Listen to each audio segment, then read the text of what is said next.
Shalom, puji Tuhan, jumpa lagi dengan channel Community of Miracle. Kami percaya hari ini kita semua diberkati oleh Tuhan dan kita bisa menikmati berkat-berkat yang melimpah atas kehidupan kita. Baik, Bapak Ibu, Saudara-saudara, di hari ini kita akan belajar kelanjutan dari eskatologi.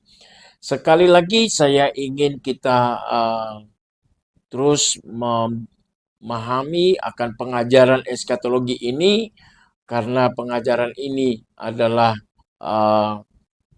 tafsiran-tafsiran atau teori-teori yang dipaparkan. Itu sebabnya kita tidak boleh lupa akan teori-teori itu, sehingga di dalam pemahaman kita tentang eskatologi betul-betul kita memegang apa yang benar, ya, apa yang lebih dekat kepada kebenaran firman Tuhan. Itu sebabnya saya ingin menyampaikan teori-teori ini. Yang pertama adalah teori milenium.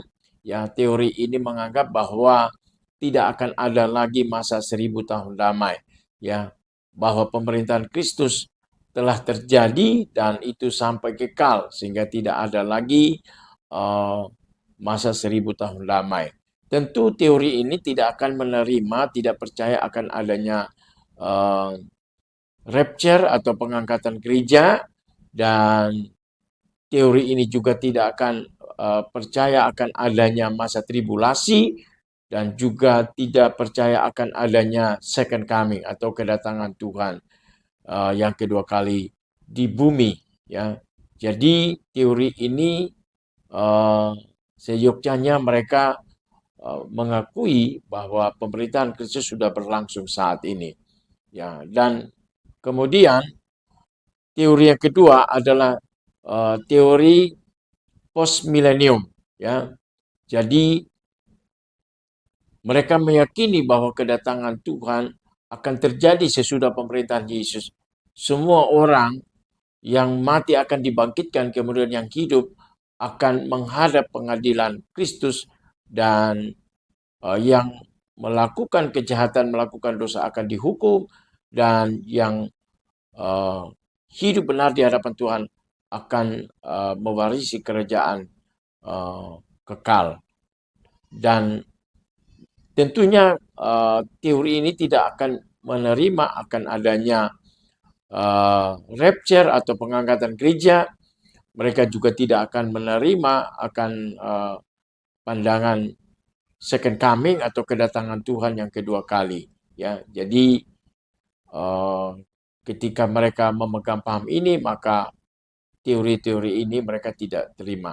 Dan yang ketiga adalah teori pre-millennium historical. Jadi pandangan ini mereka percaya bahwa Kristus akan datang, ya, di bumi atau second coming sebelum masa 1000 tahun. Namun mereka mengakui bahwa orang percaya akan masuk di dalam masa tribulasi. Mereka akan disiksa, mereka akan menderita. Jadi orang percaya atau gereja akan mengalami masa tribulasi itu. Namun pandangan ini tidak menerima akan adanya rapture atau pengangkatan gereja. Ya, jadi pandangan ini mereka meyakini bahwa kedatangan Tuhan yang kedua kali, ya, terjadi sebelum masa 1000 tahun. Ya, sehingga gereja akan mengalami masa penderitaan, masa tribulasi. Sesudah itu gereja baru disempurnakan, ya.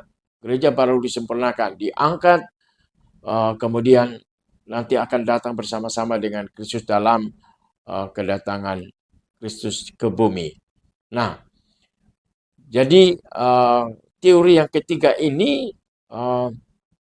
mereka meyakini bahwa orang percaya atau gereja Tuhan akan mengalami masa tribulasi.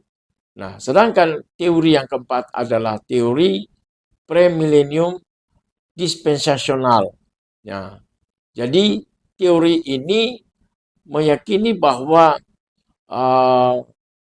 sejak ya, awal dunia dijadikan, kemudian penciptaan renovasi atau penciptaan ulang, ya, Minggu Kejadian, dan kejatuhan manusia, bahkan sampai hari ini itu terdiri dari dispensasi-dispensasi, ya.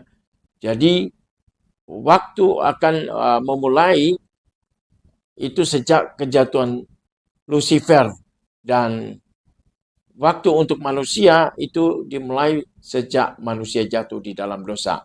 Jadi sejak manusia jatuh di dalam dosa, maka dispensasi-dispensasi itu berlaku.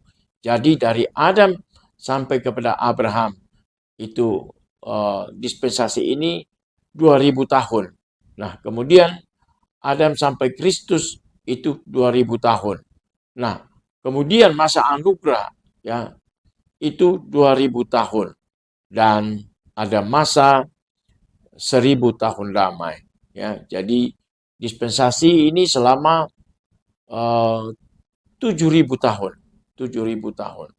Nah, sudah itu bumi akan dilenyapkan, ya, dan orang-orang yang setelah melewati masa 1000 tahun akan mewarisi bumi yang baru atau Yerusalem baru, atau mereka yang nanti akan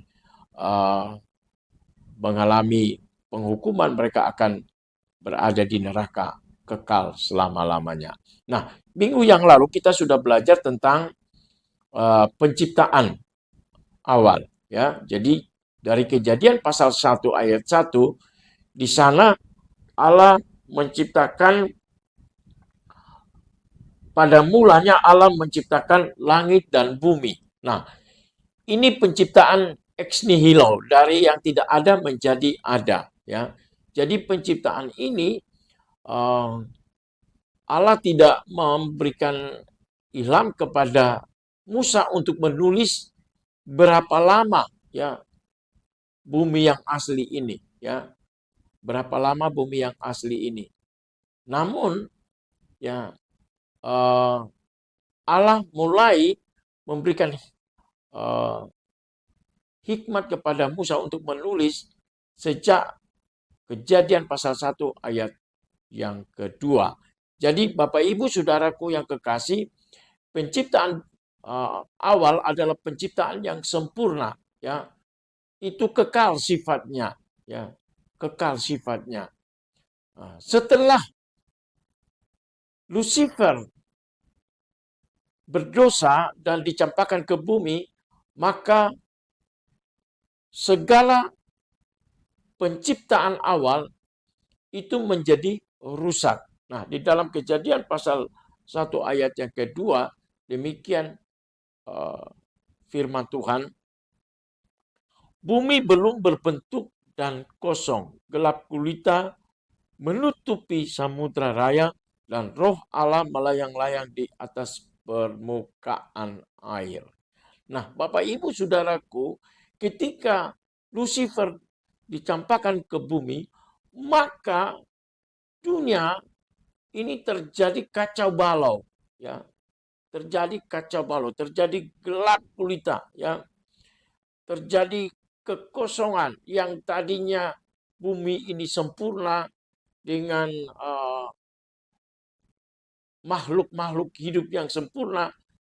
Namun ketika Lucifer dicampakkan ke bumi, maka terjadi, ya, kerusakan, terjadi kegelapan, ya, yang begitu luar biasa, ya.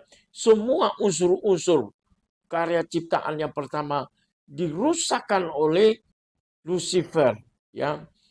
Kalau kita melihat di dalam Yesaya pasal yang ke-14 ayat yang ke-12, dikatakan, "Wah, engkau sudah jatuh dari langit, hai bintang timur, putra fajar. Engkau sudah dipecahkan dan jatuh ke bumi, hai yang mengalahkan bangsa-bangsa. Engkau tadinya berkata dalam hatimu, aku hendak naik ke langit, aku hendak mendirikan takhtaku mengatasi bintang-bintang Allah, dan aku hendak duduk di atas bukit pertemuan, jauh di sebelah utara. Aku hendak naik mengatasi ketinggian awan-awan, hendak menyamai yang maha tinggi. Sebaliknya, ke dalam dunia orang mati engkau diturunkan ke tempat yang paling dalam di liang kubur. Jadi pemberontakan iblis, pemberontakan Lucifer membuat dia dicampakkan ke bumi ini, ke dunia ini. Di dalam Yeremia pasal 4 ayat 23, Yeremia melihat bahwa bumi ternyata campur baur dan kosong, ya. Dan melihat kepada langit tidak ada terangnya. Jadi Bapak Ibu Saudaraku yang kekasih, semua menjadi kacau balau, terjadi gelap gulita. Itu sebabnya keadaan ini harus diciptakan kembali. Dan itu sebabnya yang kita berikan istilah kejadian minggu kejadian itu adalah penciptaan renovasi. Sesuatu yang sudah ada namun diperbaiki kembali oleh Allah, ya.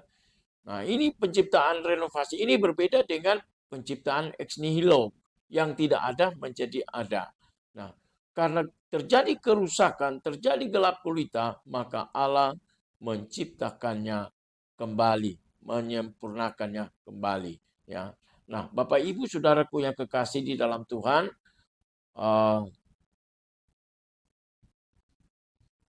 kita akan melihat minggu kejadian ini di dalam Kejadian pasal 1 ayat yang kedua dan selanjutnya kita akan lihat di sana.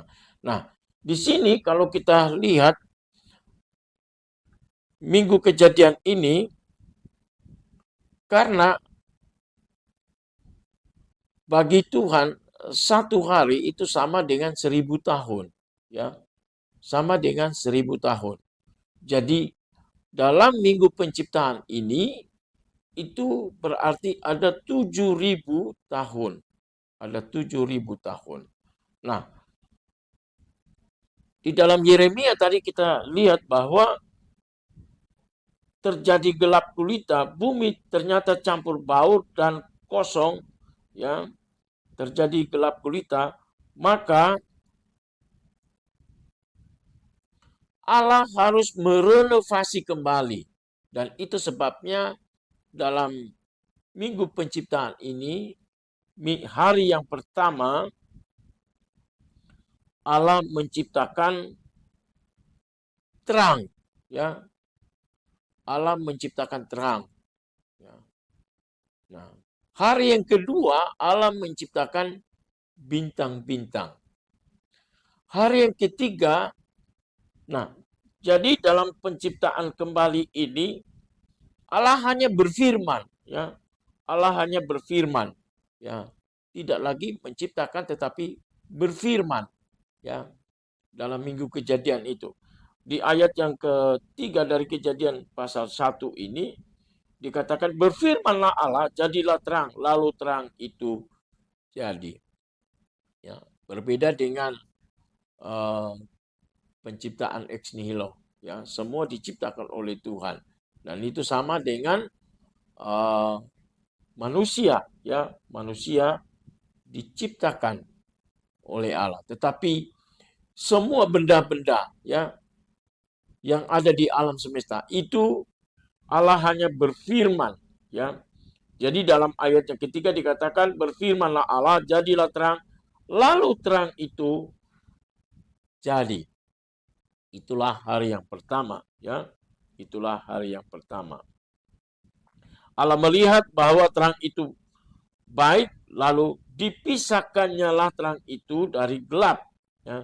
Dan Allah menamai terang itu siang dan gelap itu malam, jadilah petang dan jadilah pagi. Itulah hari pertama, ya. Jadi dalam minggu kejadian ini Allah hanya berfirman, ya. Kemudian hari yang kedua, ya, berfirmanlah Allah, jadilah cakrawala di tengah segala air untuk memisahkan air dari laut. Nah, di hari yang kedua ini Allah menjadikan bentangan. Jadi memisahkan ya cakrawala dari segala air dan memisahkan air dari air. Maka Allah menjadikan cakrawala dan ia memisahkan air yang ada di bawah cakrawala itu dari air yang ada di atasnya. Dan jadilah demikian. Lalu Allah menamai cakrawala itu langit, jadilah petang, dan jadilah pagi. Itulah hari yang kedua. Nah, kemudian dalam penciptaan renovasi ini atau minggu kejadian renovasi ini, ayat yang ke-9 dikatakan, berfirmanlah Allah, hendaklah segala air yang di bawah langit berkumpul pada satu tempat sehingga kelihatan yang kering, dan jadilah demikian. Lalu Allah menamai yang kering itu darat dan kumpulan air itu dinamainya laut. Allah melihat bahwa semuanya itu baik. Ya, berfirmanlah Allah, hendaklah tanah menumbuhkan tunas-tunas muda, tumbuh-tumbuhan dan yang berpiji, segala jenis pohon buah-buahan dan yang menghasilkan buah yang berpiji, supaya ada tumbuh-tumbuhan di bumi. Dan jadilah demikian. Tanah itu menumbuhkan tunas-tunas muda, segala jenis tumbuh-tumbuhan yang berpiji dan segala jenis pohon-pohonan yang menghasilkan buah yang berpiji. Allah melihat bahwa semuanya itu baik. Jadilah petang dan jadilah pagi. Itulah hari yang ketiga. Jadi Allah menjadikan hari yang ketiga darat dan tumbuh-tumbuhan. Ya. Kemudian di hari yang keempat itu benda-benda penerang. Ya, berfirmanlah Allah ayat yang 14, jadilah benda-benda penerang dan pada cakrawala untuk memisahkan siang dari malam. Biarlah benda-benda penerang itu menjadi tanda yang menunjukkan masa-masa yang tetap dan hari-hari dan tahun-tahun. Dan sebagai penerang pada cakrawala, biarlah benda-benda itu menerangi bumi, dan jadilah demikian. Maka Allah menjadikan kedua benda penerang yang besar, yakni yang lebih besar untuk menguasai siang dan yang lebih kecil untuk menguasai malam. Dan menjadikan juga bintang-bintang. Allah menaruh semuanya itu di cakrawala untuk menerangi bumi dan untuk menguasai siang dan malam dan untuk memisahkan terang dari gelap. Allah melihat bahwa semuanya itu baik. Jadilah petang dan jadilah pagi. Itulah hari keempat. Ya.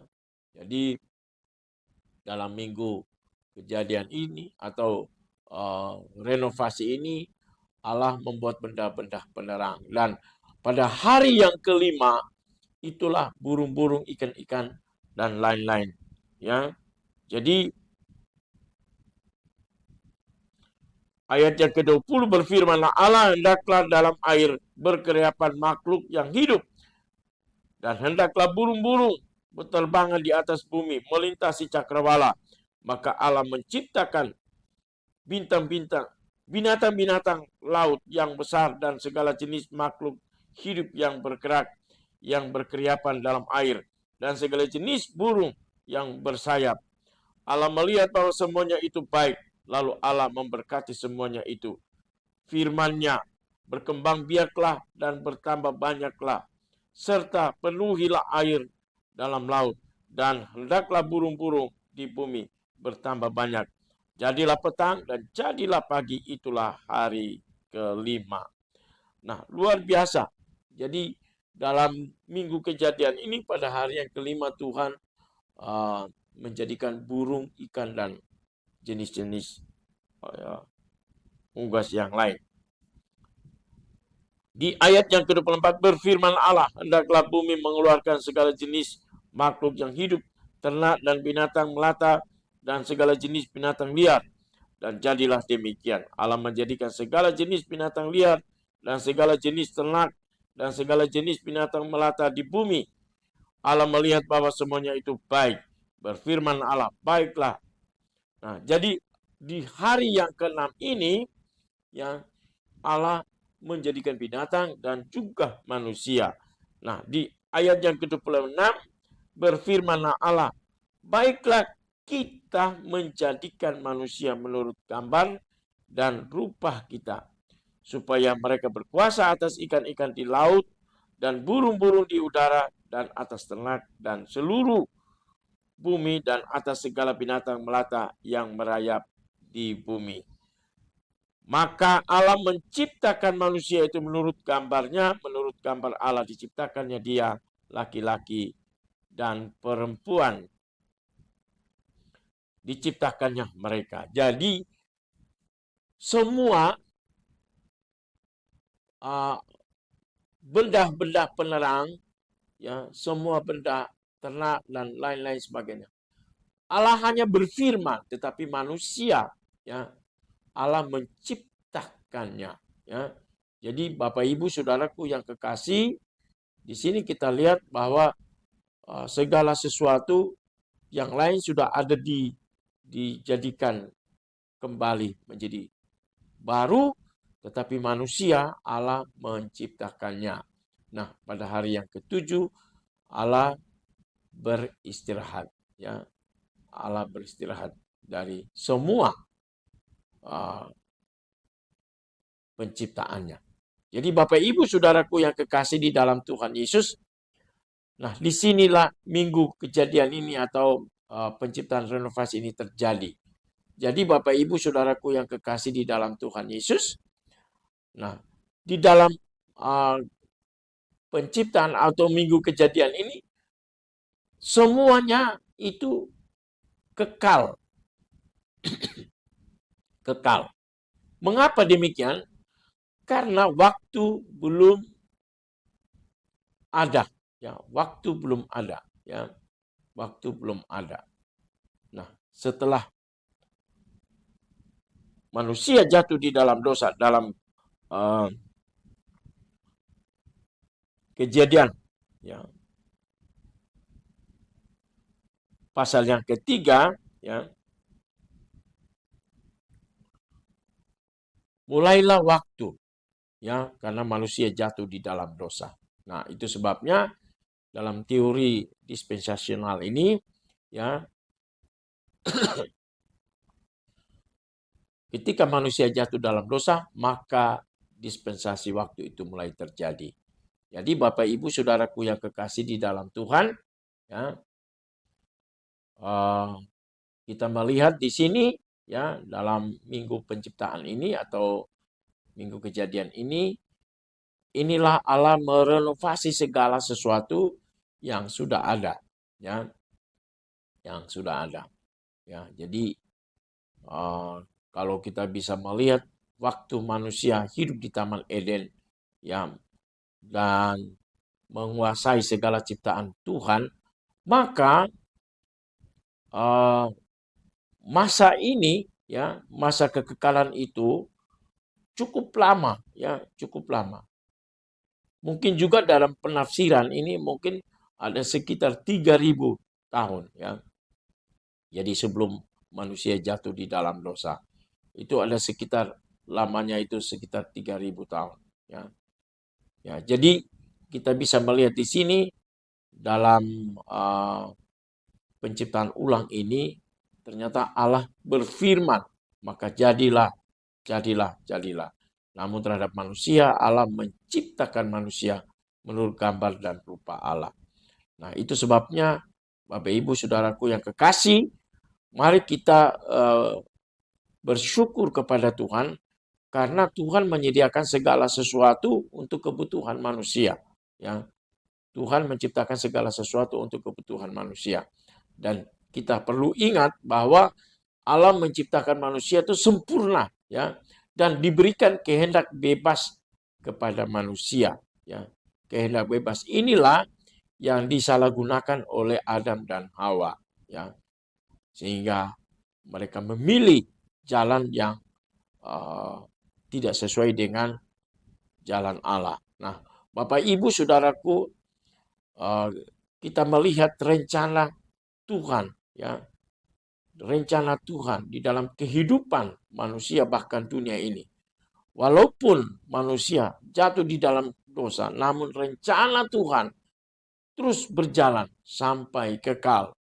Itu sebabnya di dalam pelajaran-pelajaran yang nanti akan kita pelajari ke depan, kita akan melihat bahwa ada batasan-batasan ya dari kehidupan manusia ini.